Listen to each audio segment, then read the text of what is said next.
come to the 10th presentation in Hermetic America Future. And we're understanding that ancient wisdom for many thousands of years was found quite early to begin to condense itself. And as it condensed itself in forms that ran their course of existence, each time a form that has run its existence, its time-bound material lifetime, what is released is the dynamic energy of the time that was in the form, and that dynamic energy begins to accrue. And that eventually there comes a node where the accrued energy of time breaks the master time mold, the master time form, and the entire time form ends. And a new time form must emerge. That there is a continuity from the old time form to the new time form is the province of very special human beings. To bridge, to give a guide so as to alert the new time form and all of its subsidiary time forms that we're still remembering, we are still creatively imagining, we're still utilizing what our heritage was, what the tradition amounted to, and that we are selecting the best of that tradition, the creme of the inheritance, and that the new time form, therefore, will be an improvement, will be better.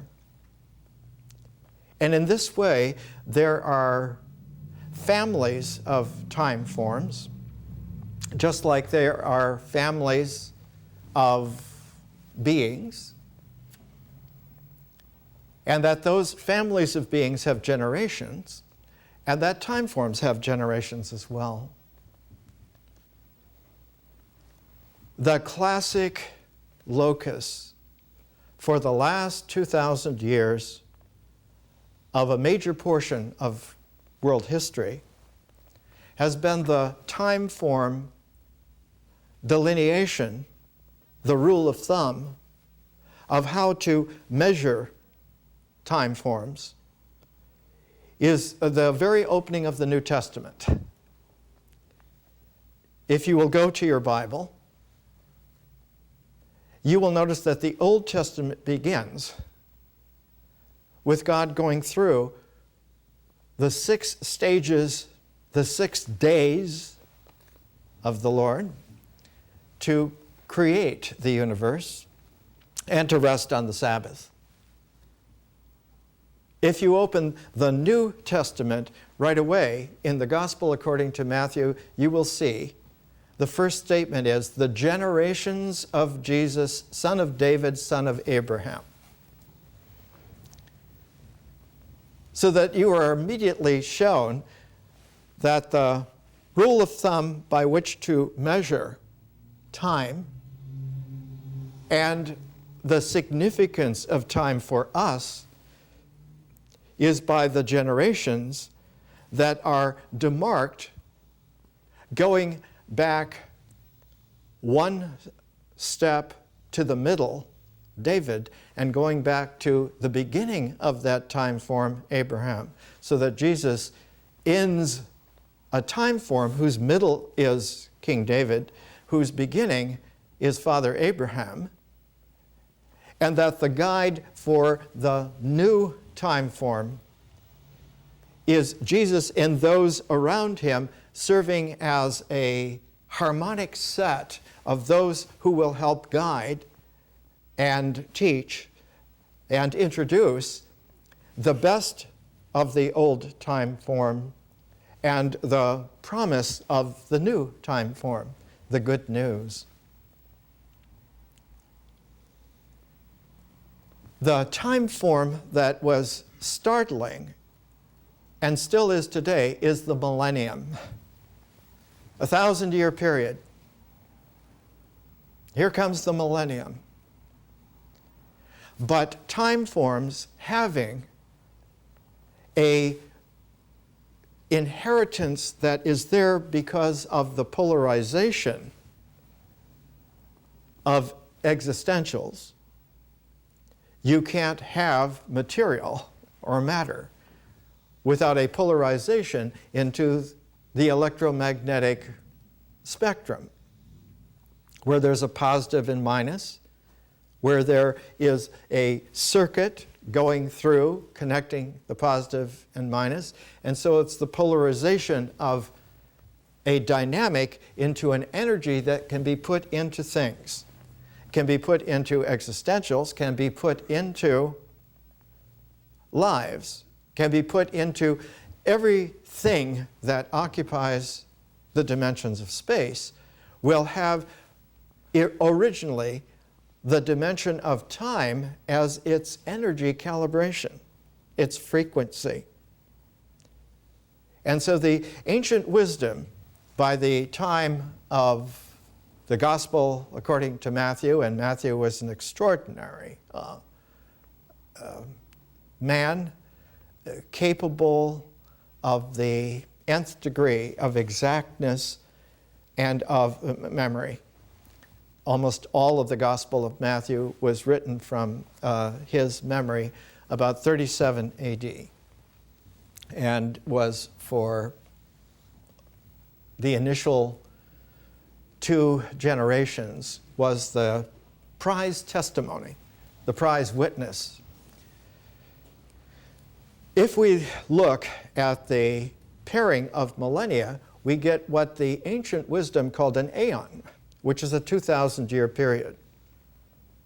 And that the big, giant steps are not just the millennial 1 foot forward, but it is the other foot forward making a second millennium.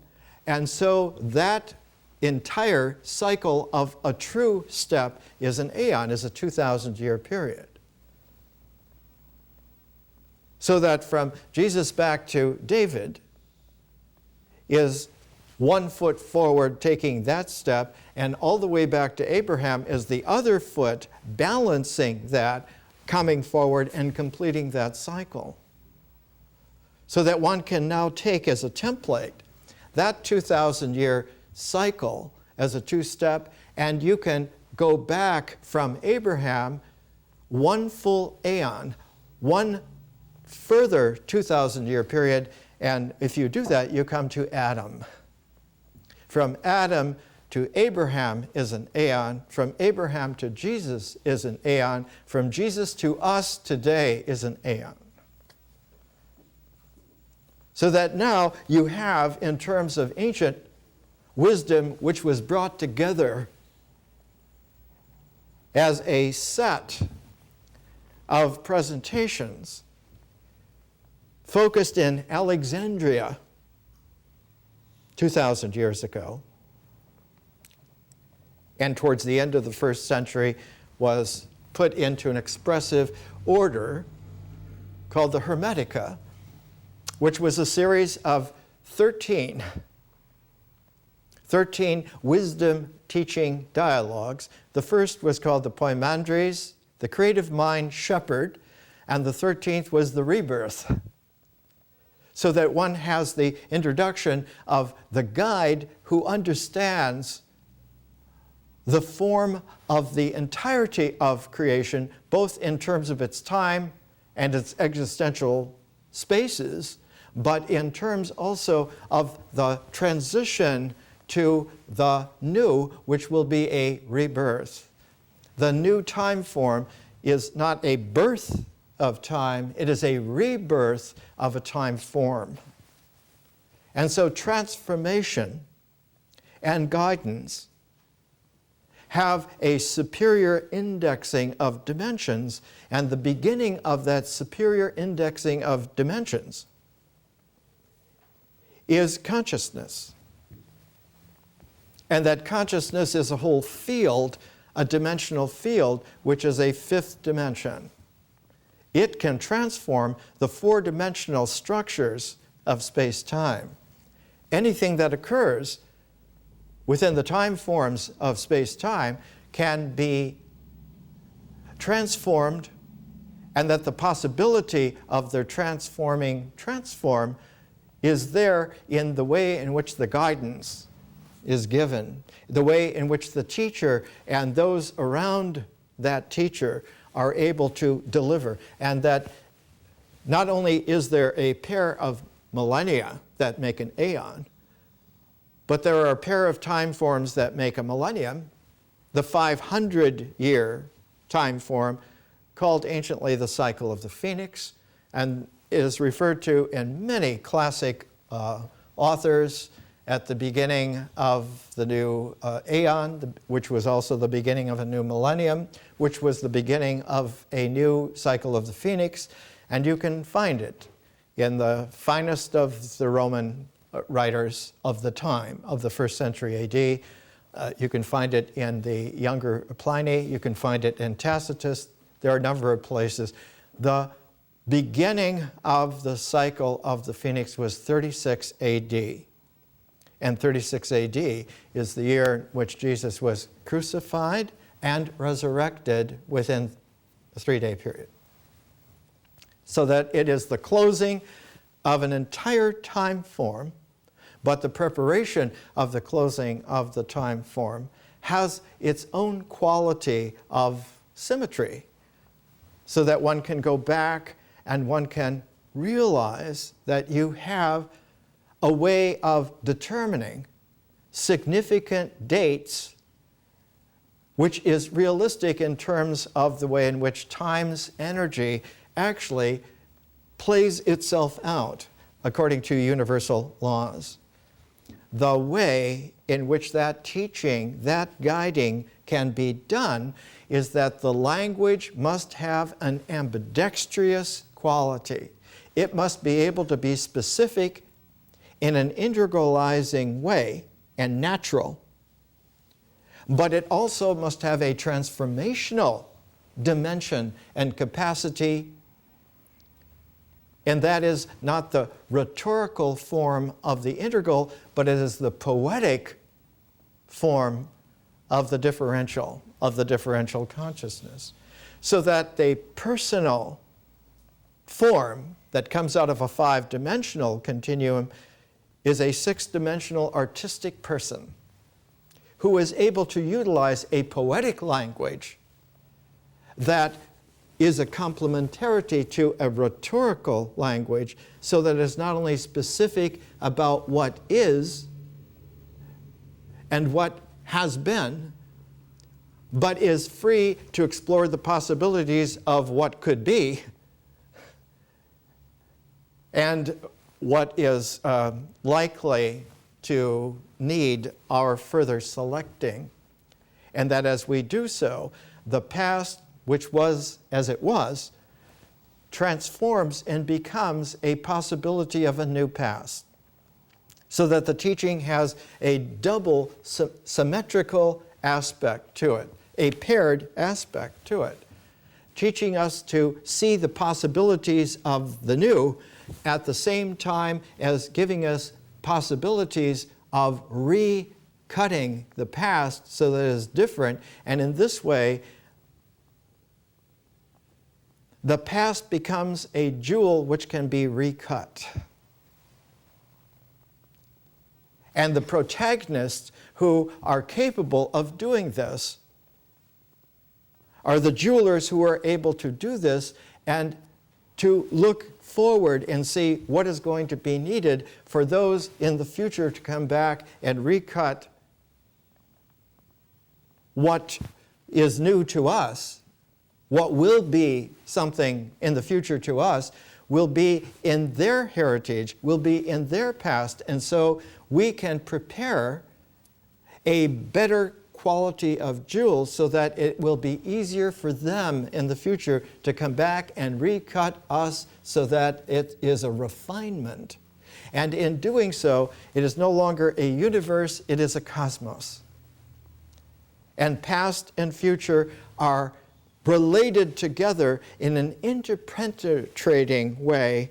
And so what was at one time the ancient gesture of openness to the divine becomes a tuned presentation that past and future are not mediated by a present moment, but by a space of presence which is transformable personally.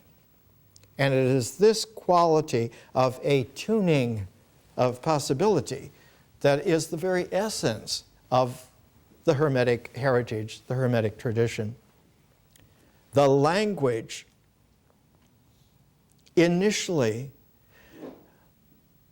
if it is not put into a poetic, slips back into a symbolic structure of thought that is purely diagrammatical. And one of the most potent and profound regressions happened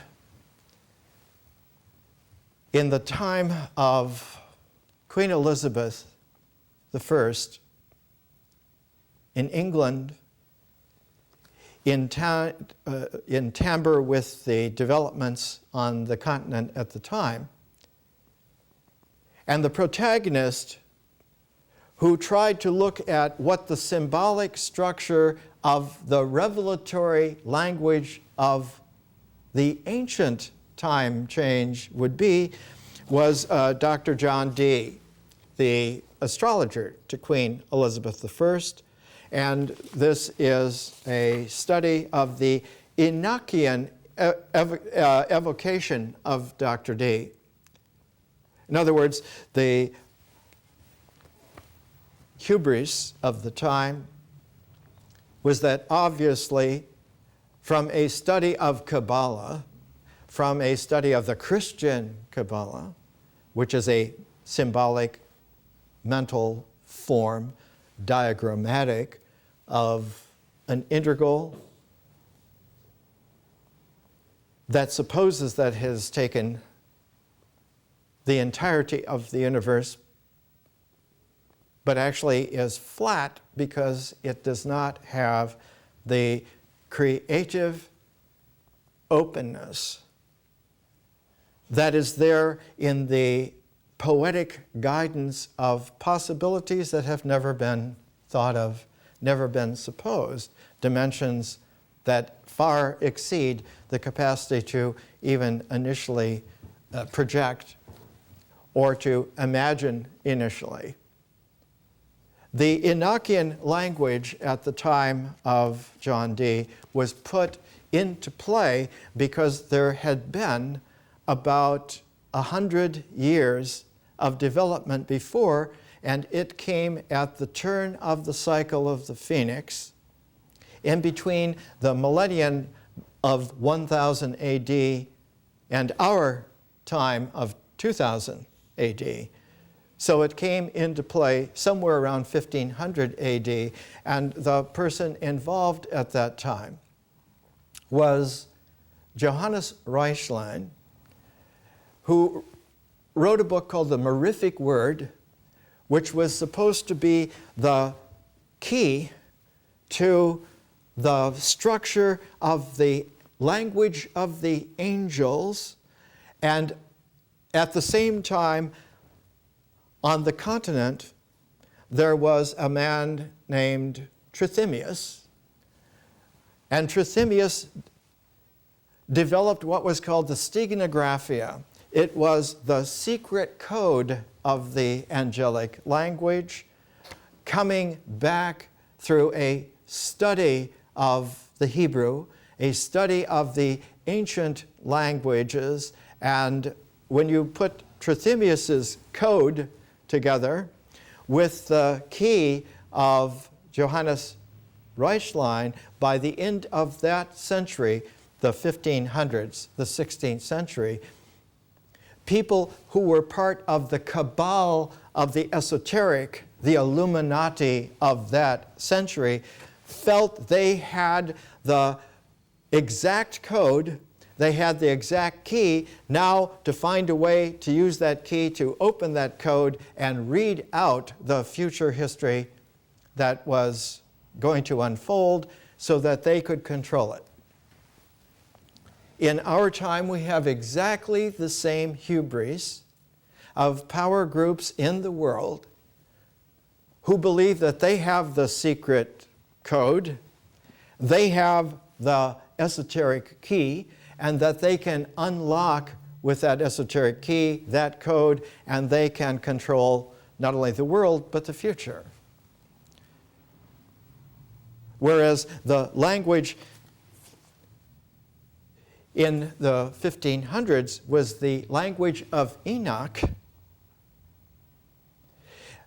learned because in the book of Enoch, in the very first of the 36 chapters, is all about the watchers, about the celestial fallen angel beings who took the daughters of man and produced a race of giants, produced super men, super beings.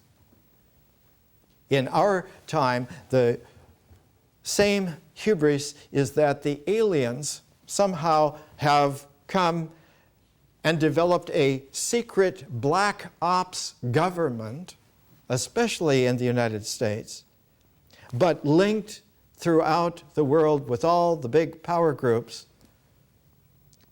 And that developed out of that was a looking glass that would tell the future, and that this special looking glass was developed, back engineered out of captured alien equipment. And that with this, the great new world order was able to see the various timelines that were most probable and to seek to control the world so that those timelines would play out according to how they would control. One of the difficulties that they discovered was that anyone who had a very strong personal quality changed the way in which the future read. It changed the timeline so that a very strong prismatic person affected the way in which future reading and the very future itself would play out. And they became fearful that if someone really comprehensive came along, it would produce a future that was completely open, that was not predictable at all. And so the looking glass was dismantled into three parts and given to three different factions in the world order power groups that was, as far as foreseeable future, would not get together. They would not be able to reassemble the looking glass. Something similar happened around the year of the 1590s, and when John Dee and the most powerful psychic of the day, Edward Kelly, were sent on a secret mission to Europe, to a special country palatial villa controlled by the Continental Illuminati, connected with the English Illuminati, connected to what they supposed were the ancient Illuminati. The development there was of a scrying glass, as it was called in Elizabethan English, where they could communicate with these angels, having known their language through the code, having made the key through the psychic medium contact, and the greatest mathematician of the day, John Dee, able to oversee this kind of psychic physics of Elizabethan times. Even were that true, what was true then is what was discovered now.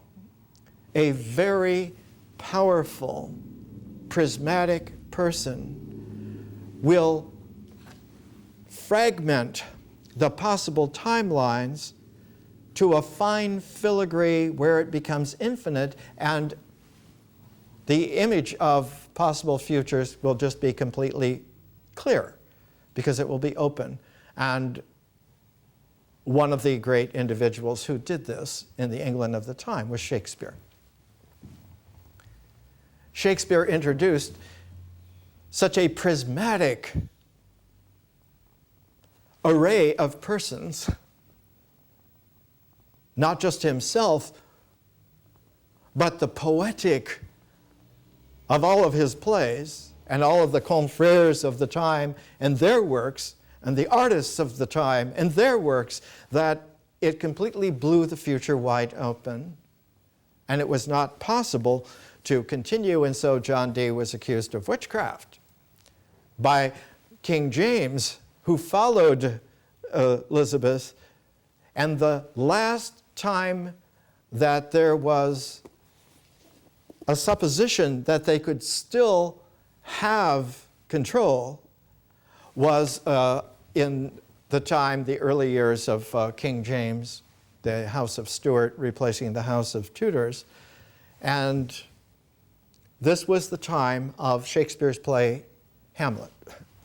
And Hamlet is exactly on the cusp as a play of the indecision of whether the ghosts of the past are going to consume you or whether you can step out and move forward and have a life which is not commandeered by the circumstances of something tragic before, and that perhaps it's not possible at all.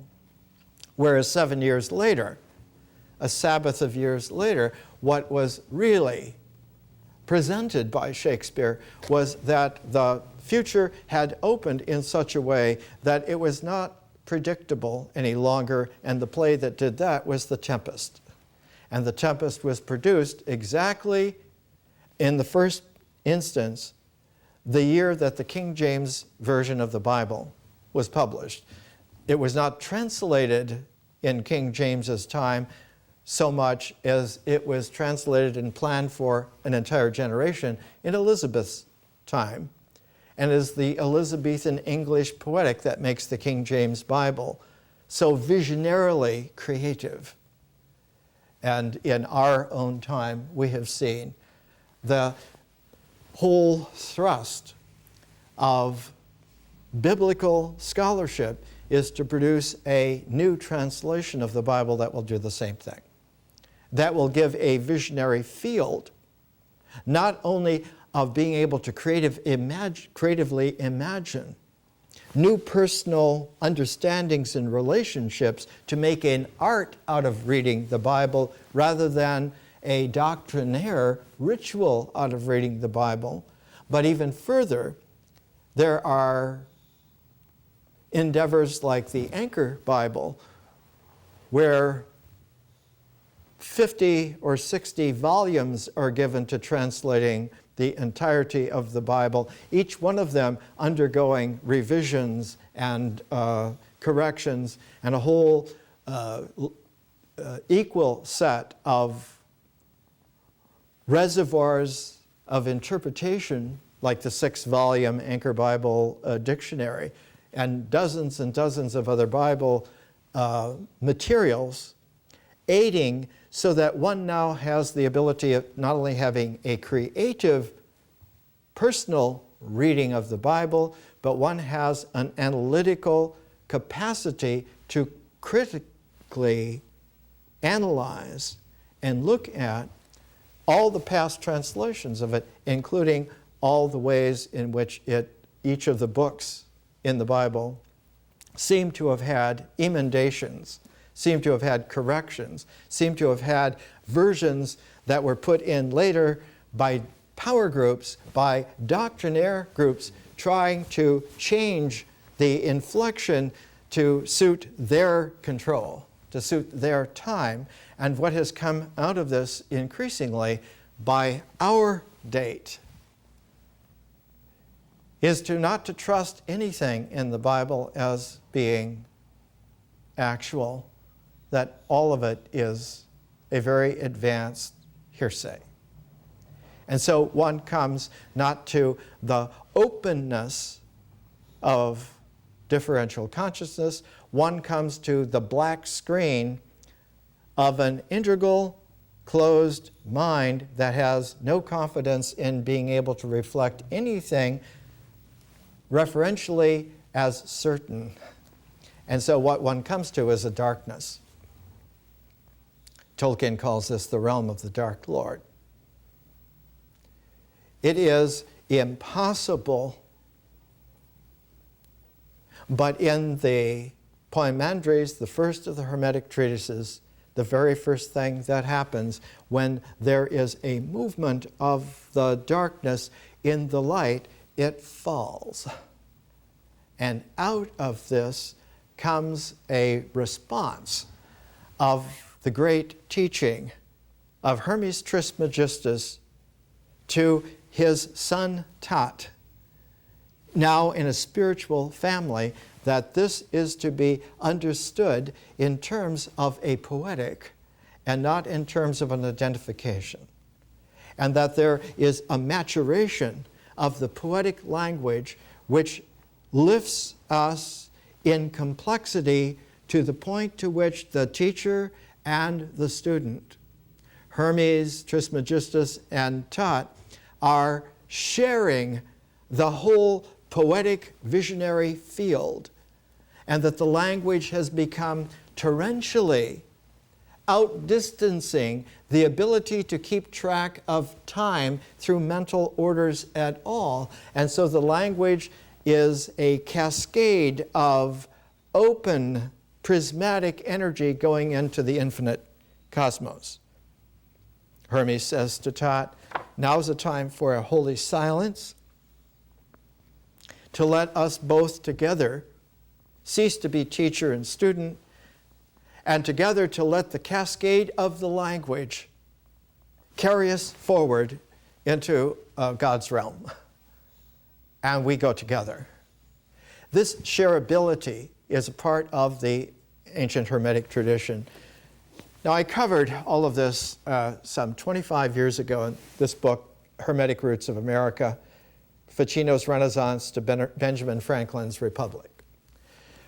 One of the polarizing qualities that was there at the time of the Enochian language, hopeful, world-controlling things of John Dee and those power groups, the Illuminati of the day, resurfaced in the earliest ways in which the 1600s colonized the New World, especially here in America. And the two polarized places were Boston and Philadelphia, Puritan Boston and Quaker Philadelphia. So that what you had operating in Boston was a Puritan ethos that had in great measure an epic, a spiritual epic, and the spiritual epic was by John Bunyan called The Pilgrim's Progress. And we'll talk after the break a little bit more. What was interesting is that the original Hermetic American Benjamin Franklin was born and raised in Boston and made his own Pilgrim's Progress to Philadelphia, where he stepped outside of the Puritan and entered into the Quaker realm. And one of the greatest Hermetic American writers, Mark Twain, his first great book is called The Innocents Abroad, A New Pilgrim's Progress, where he sailed forth from the America of his day in 1860s, late 1860s, on the ship, the Quaker City, where he had a tour of the old world leading increasingly to the Holy Land. Leading increasingly because Twain put everything that he could into The Innocents Abroad to show that the Americans of the immediate post-Civil War were not only over a civil war of polarity, they were over the kind of polarity that Puritans and Quakers, or Protestants and Catholics, or Christians and non-Christians, genders, races, that the newly emerged, unified Hermetic Americans were able to go abroad innocently, in the sense of being able to see something with clear vision, open minds, exactness of sharing together that, oh, these are the places everyone talks about. These are the biblical, especially, places. Only the American character is bifurcated. It's very rare to find a Hermetic American like Mark Twain, who is the artist writing the book and giving us the Hermetic American vision. But part of that vision is to disclose that most of the Americans are business people who have been very successful, can afford this trip, this voyage, this kind of excursion to the Holy Land, and that when they get to the very place that they have all worked to get to, not only all their lives, but the ancestors before them, they get to the Sea of Galilee, and the American business people over-negotiate getting a boat to take them out on the Sea of Galilee, and the Arabs in the boat just sail off. They didn't want to haggle any further. And so for the lack of a few dollars more, they were unable to consummate sailing on the Sea of Galilee like Jesus and the apostles had done. We're going to take a little break and come back and begin to understand. We are involved today, in late 2008, in one of the strongest thresholds imaginable. It is a tsunami of a time form which is coming, but coming in such a way that it is the entirety of a future that is open. It is not a prophetic closed apocalypse. That is a figment of a closed mind's demonic fearfulness. What is coming is an infinite openness of prismatic persons making a different quality of a community. Instead of a politic, it will have an aesthetic. Instead of having a world order, it will have star systems by the trillions and galaxies by the further trillions, and more on the way. Let's take a break.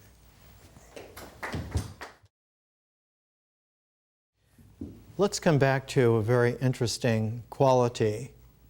The presentation is different from a lecture. A lecture is a rhetorical vehicle, and a lecture usually has its cognate in literary types like an essay, or a discourse, but instead of having something which gives you a rhetorical structure, if it presents the invitation of participating, that your attentiveness is a part of what is able to change and open the possibilities of the form that is presented, you have a different quality then.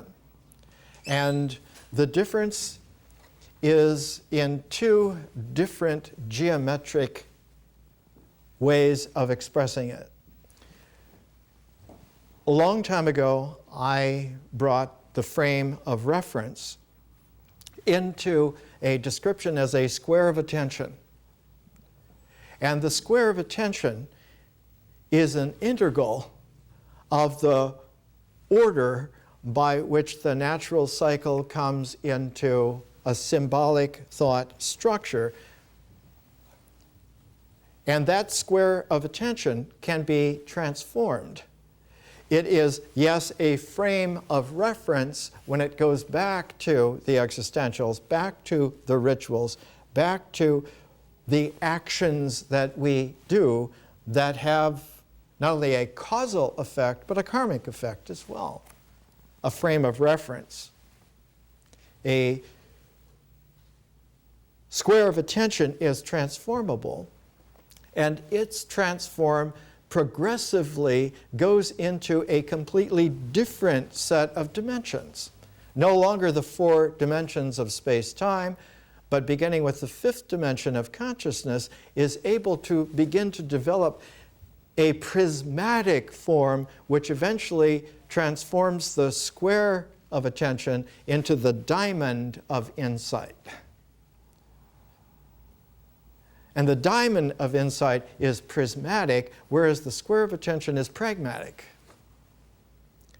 If you put those two forms together, if you put the diamond of insight in a deep complementarity with the square of attention, now those two sets of four together make a set of 8, which is not a square of attention, not a diamond of insight, but is a mandala. But the curious thing is the Sanskrit mandala carries with it not an overlay, but that the 8 together constitute, and mandala means a circle. And so what it is that the diamond of insight and square of attention together as a mandala have a circulation. And their circulation is not that of a circle so much, but is that of an infinity sign. And so the pairedness has the ability to cinch into a polarity so it has real existence. It has a real integral quality. One can have a symbolic thought structure that is very accurate, but one has a symbolic thought structure where the accuracy can be carried over into new applications, where you can understand. It's not just the ritual of wearing a kind of a saffron-colored robe so that one has the fabric of sunlight that one is carrying in one's monastic purity. But one can understand that that saffron yellow, that orange, has a specific angstrom quality of electromagnetic light energy, and one can know that to many decimal places. One can know exactly and understand that it is a quality of light, not only to be sunlight, like in our star system from our star, but there are trillions of stars that each have their own spectrum. They have their own kind of sunlight, their own kind of starlight, and there are many star systems that have binary or triple or quadruple star systems. Our closest star system, Alpha Centauri, is actually not only a binary, but both binaries are binaries. So the closest star system to us actually in ensemble has 4 suns, 4 stars, so that one would have a very interesting, complex sunlight. Our quality in this new aeon is to open up our spectrum so that it is not even limited by the electromagnetic spectrum, but that it has a complementarity to it. The magnetoelectric spectrum, which registers at about 20 billion times the frequency of the electromagnetic spectrum.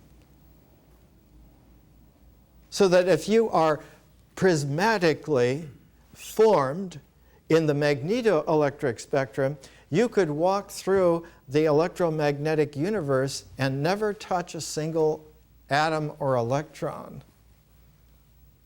It's like the old Zen story from Chuang-Tzu, that the Taoist master butcher is able to carve up the ox for serving and never dull his knife, because the knife never touches bone or sinew or anything. It goes in between everything. So there is such a thing as the invisible spirit, quite real, which is unhampered by any closed qualities that are in any universe whatsoever. This is a different scalar of freedom.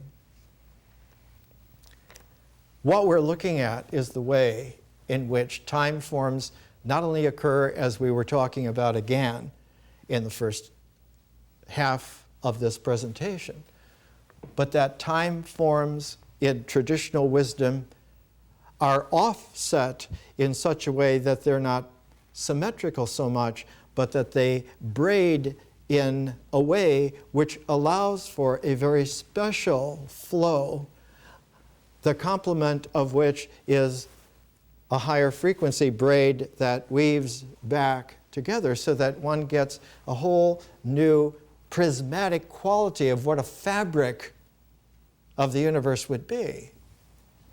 It is a fabric that has much more spaces on higher levels, higher dimensions, than there are threads on the regular dimensions. The regular dimension universe is about 4% of what is real. 96% is of a completely different dimensional characteristic, called dark matter because it is looked at from a rhetorical, symbolic structure of thought, which is literally blind to it. One of the interesting developments just in the past couple of months from China, from the university in Shanghai in connection to funding from Hong Kong. The ability to not only have an invisible cloaking quality of bending light so that the light bends all the way around an object and is invisible. But if one is within the invisible area, one cannot see out and one is literally blind to the world. They found a way to modify it so some light comes through to whatever is in that invisibly bubble to be able to look out occasionally and to no longer just be completely blind to see. We are living in such a way that the cusp has already occurred. The center of that cusp was 1991. So we're very far along now. But it takes a while to get traction in new time forms, especially the larger time forms. We talked about the aeons, we talked about the millenniums, we talked about the cycles of the phoenix. And of course, within the cycles of the phoenix, there are the centuries. And within the centuries, there are pairs of 50 years, and the traditional name from them, from 2,200 years ago, is a jubilee. A jubilee is not only 50 years, but it's 7 years of Sabbath, 7 years making a Sabbath, and 7 times 7, 49 years. And so the Jubilee is the 50th year. And within each year, then, there is an echo of that. So each year has 7 50-day spans, so that you have a 350-day span, and then you have an interregnum of an interface of 2 sevens, making 14, and they also have a special high Jubilee day, so that each year will have 15 days that are not in the 7 times 50-day Jubilee cycles, and those 50 Jubilee cycles of days are harvests. So each Jubilee during a year is a harvest of certain qualities, a harvest of olive oil, a harvest of the grain, a harvest of the grapes. So those 7 harvests together will make a year, and there's a special time in the year of a couple of weeks plus a very special day. And that special day is usually in the center of those two. In ancient Judaism, the special day was Yom Kippur, God's Day. It is the openness by which the breath comes in to blow the balloon up so that it is full.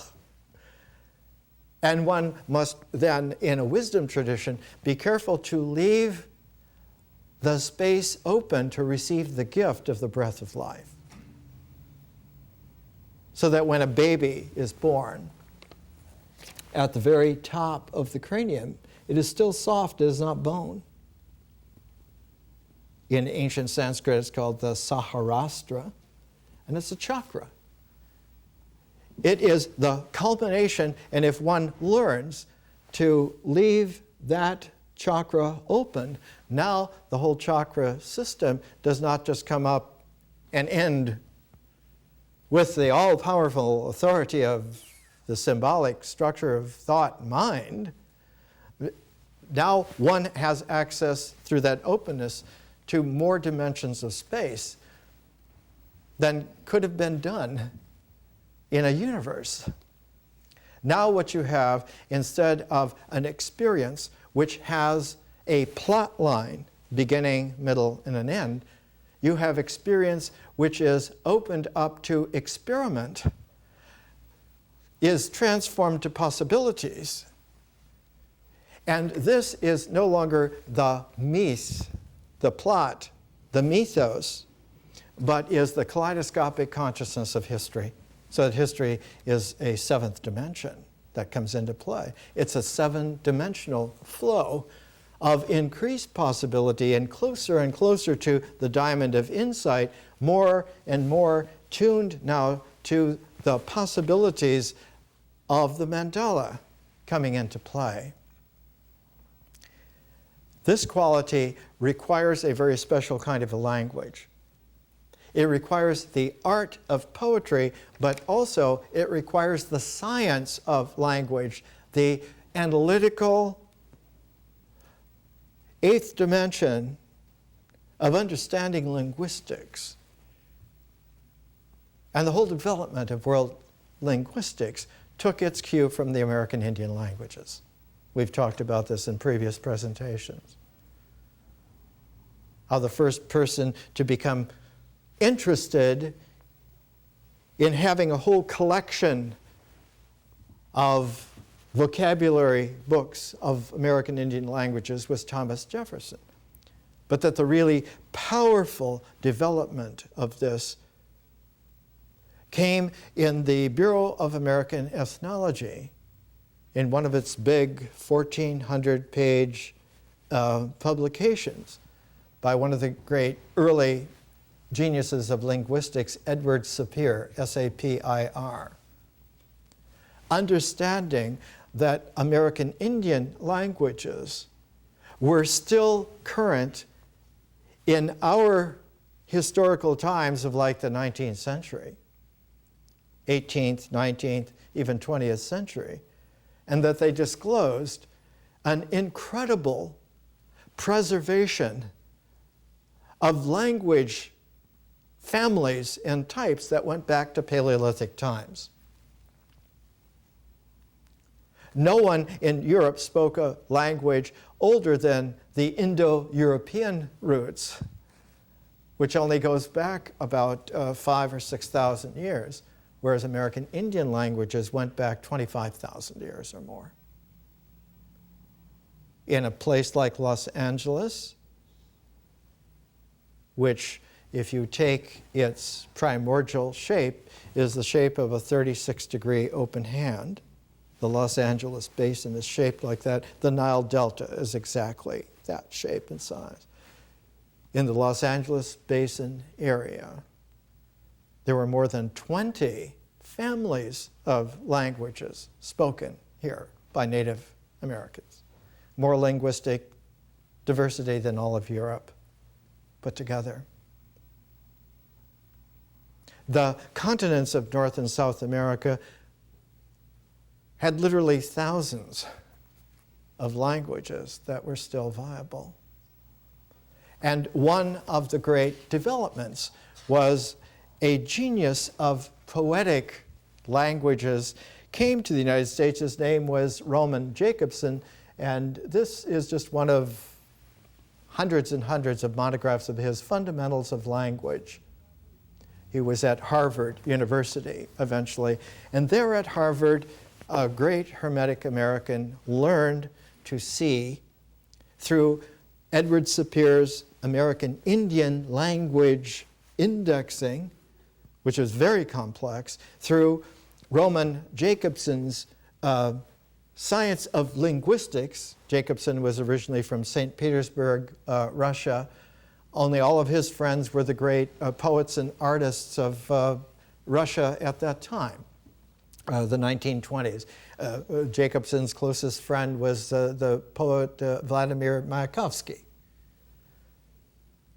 But when his student named Noam Chomsky, studying and eventually becoming the great professor at MIT of linguistics, books like Transformational Syntax began to come out in linguistics, A Student's Guide to Chomsky's Extended Standard Theory. It's not only a transformational syntax, but there's a transformational grammar of Chomsky, which when it really started to come through in the mid-1960s, produced an incredible cascade of visionary genius at the time. It was extraordinary to be able to understand that there are kaleidoscopic expansions to a visionary poetic that allowed for one literally to be able to speak to the cosmos, not in terms of some closed esoteric code, not in terms of some closed Illuminati esoteric world order that needs a secret key to unlock it, but that one is able to now sing kaleidoscopically so that the vision comes through the prismatic artistic person and plays itself out in such a way that the very stars begin to sing with you. This is the cosmos. The kind of cosmos that Job is shown after all of the difficulties. He comes to be able to understand that there is a dimension in which all the morning stars sing together. And that this is what is real. And is not seeable in terms of the closed mind, is not doable in terms of the constrained rituals and existentials that serve us only as reference to a doctrine frame of reference, so that the identifications now permeate like pre-designed threads and give us the little tracks by which experience can follow the little plot lines, and that our experience then is conditioned by the way in which this plays out.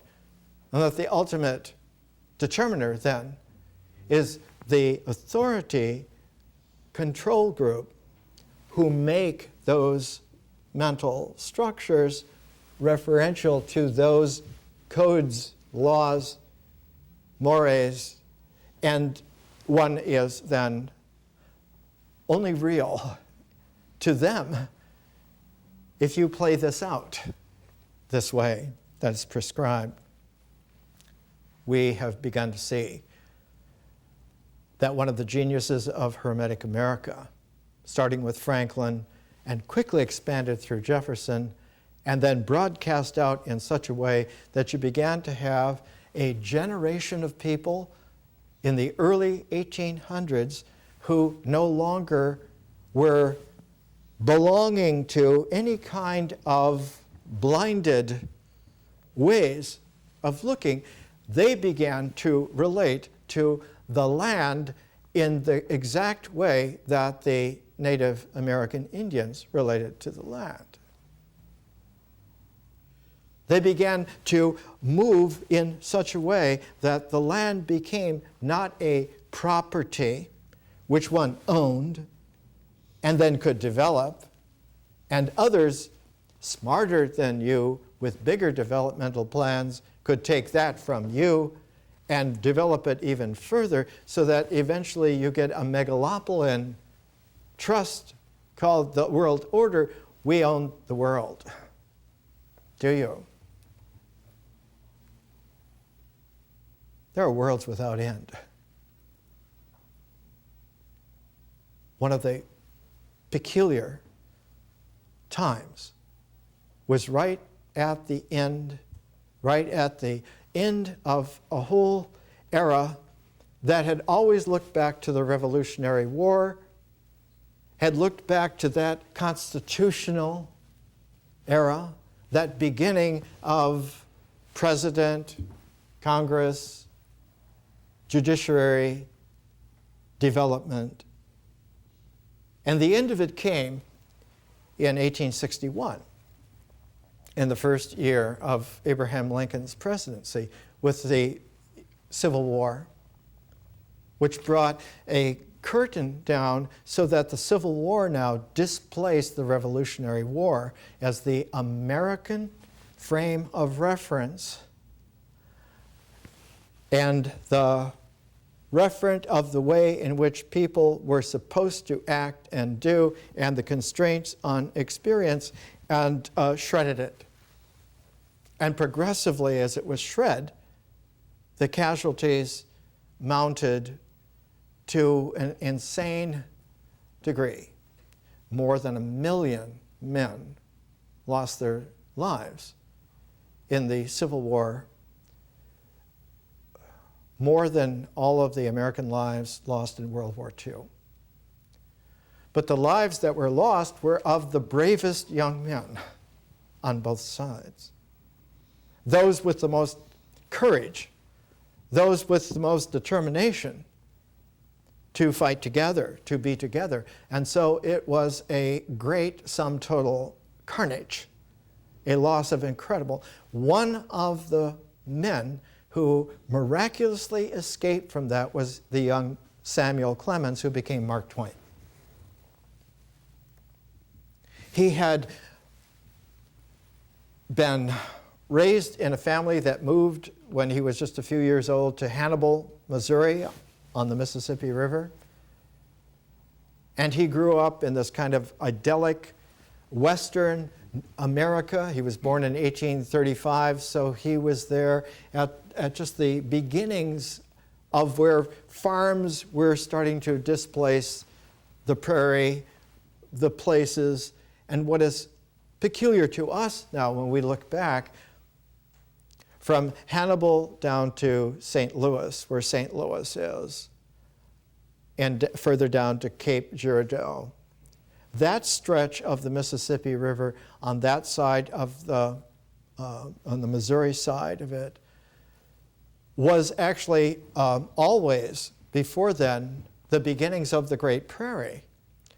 But right across the Mississippi in Illinois, on the Illinois side of the Mississippi, exactly there, was the largest North American Indian metropolis, Cahokia, which had more than 50,000 people, some 15 to 1,700 years ago, and whose arrangement of pyramids and temples and huge outlays rivals the Aztec cities of Mexico, ancient Mexico. Everything from Cahokia to the Atlantic coast was a sacred landscape that was tattooed with mounds. And we have brought in the previous series on Hermetic America, the origins, the great traditions of one of the last of the Sechem sages from southern Wisconsin, Dekuda, explaining the different kinds of mounds and the way in which they were shaped. And one understands from this that there is a more ancient quality than just building pyramids. The pyramids only go back about 5,000 years.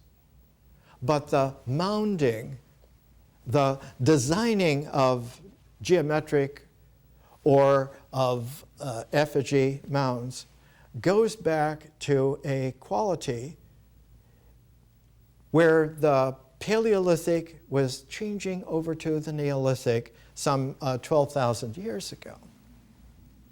And so one has this ability to go back before there was a geometricity of about 5,000 years ago to a shaping of the land so that the land now was a resonant structure that gave forth the ability to have a visionary dimension that was free in the entire landscape.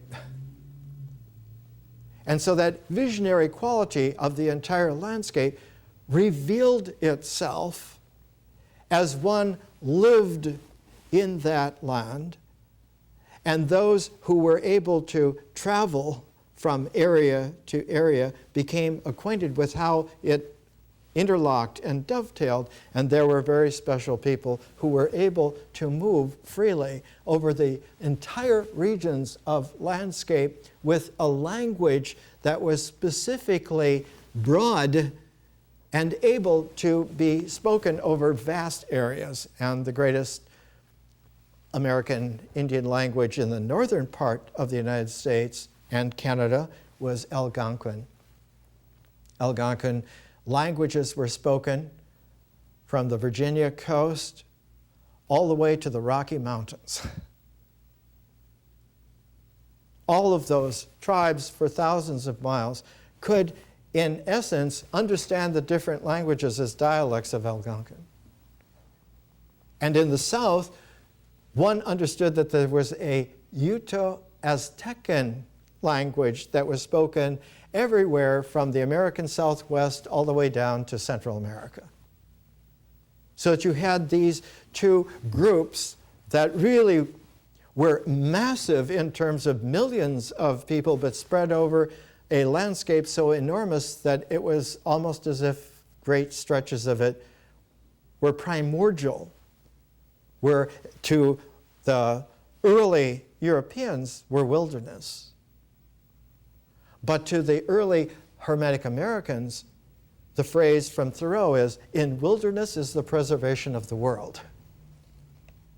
That we live not only in the world and on the world, but that we are like the current of the time, frequency, energy become conscious and prismatic, and we are able to speak with the trees, with the animals. And of course, the great figure that was crafted artistically in Hermetic America of this was in Henry Wadsworth Longfellow's Hiawatha. that this is an inheritance of the ability to ask an herb, what are you for? To ask a tree, how is this forest doing and what is it related to? To speak to the animals. To have that old Paleolithic confidence that we are at home with the plants and animals, with the minerals, with the landscape, with the sacred caves underneath, and with the starry expanses above.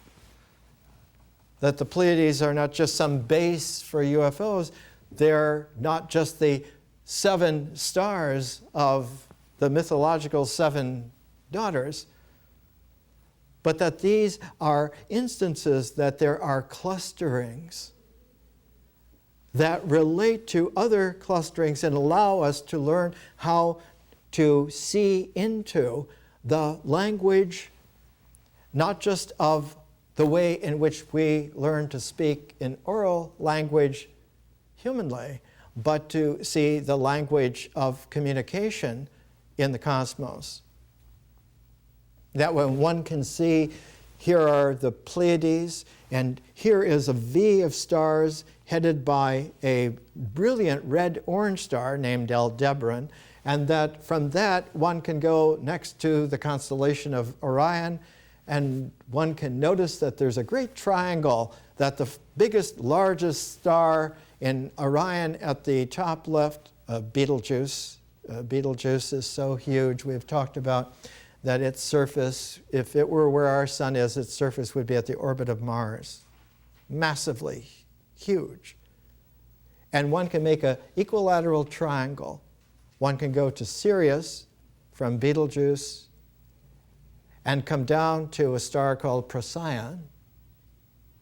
Procyon means before the dog star, Sirius being the dog star, Betelgeuse, so that Orion bases itself through Betelgeuse to a great equilateral triangle, which gives us a geometrical portal like the V of Taurus with Aldebaran, the later star, with the Pleiades, and one begins to branch out from there and begin to understand how these 2 stars, Gemini, Castor and Pollux, have also a tunability, and then the entirety of the starscape becomes a landscape of further dimensioning that is not populated by aliens. It is a part of the tapestry of the dimensionality of our kind, which come in cycles and energies and recycle, and that in that infinity we have lived on star systems without number. We are at home everywhere. And our calibration is one of a harmonic that belongs in reality, not in someone's concept, not in someone's world order, however projected and seemingly esoteric or illumined, that this is in fact a fiction of empire. One of Mark Twain's most interesting little writings is entitled 3,000 Years Among the Microbes by a Microbe, with notes added by the same hand 7,000 years later, translated from the original Microbic by Mark Twain, 1905. That Twain, by the time he was 70 years old, had grown so enormously from the early days of The Innocents Abroad, and I'm going to read you just a few passages in a minute of the New Pilgrim's Progress, all the way to following it with a sequel called Roughing It. How the West was won by someone named Mark Twain, who went from being a young pilot on the Mississippi River to becoming someone who began to explore the west of the United States into areas that Lewis and Clark didn't quite get to, but followed a lot of the way in which they went, and then veered, instead of going to Oregon, went down to Nevada, and finally to California, finally to San Francisco, and finally to Hawaii. One left the United States by that time, 1861. His brother Orion was appointed by Lincoln to be the secretary, that is the pre-governor of the Nevada Territory in Carson City. One didn't leave from St. Louis. By that time, one left from the farther bank on the other side of Missouri, the Missouri River, from St. Joseph. And one followed along from St. Joseph on the Pony Express Highway, as it were, the Pony Express Trail, which goes over to Marysville in upper Kansas, and then follows the Little Big Blue up to Nebraska, all the way up to where the Little Blue joins the Platte, and a part of the Platte goes north, and it's called the North Platte, and one goes up into Wyoming from there eventually, and across Wyoming, down through Salt Lake City, down further south, and goes across Nevada, roughly where Eli is, all the way over to Carson City. And in doing this, Twain took with him an incredible capacity that he had learned. He grew up as a boy on the Mississippi River, dreaming all the time that the best job in the world would be to be a pilot on a Mississippi River boat craft, and he learned from one of the great old masters of the Mississippi River that you have to learn how to navigate 1,200 miles of Mississippi from New Orleans all the way up almost to where Minneapolis, St. Paul is, and how to read the river, how to read its currents, its ripples in any kind of weather, year after year, and to learn to navigate by the way in which you read the river. And so when Twain went west, he began to read the landscape of America. He began to understand that this is indeed something which I not only learned before on the Mississippi, but I learned by going on a great expedition to the Holy Land. And when I got to the Holy Land, by the time I got there, I had learned to read history back through its sites and found that what we were told was usually not true, was not the case at all, was an indoctrination. That one had to learn fresh all over again what all of these things meant. That mostly we could not trust what had been told us, what had been handed to us, so that we had to learn to travel alone sometimes, together a lot of the time, and sometimes whole communities of readers around the world together as a planetary community, to experience primordially again and check out for ourselves what we have been handed, largely through rhetorical structures of authority and control and frames of reference of do's and don'ts that are fictional at best, and usually demonic in the way in which they grind up people and their lives into the fine dust of debris. More next week.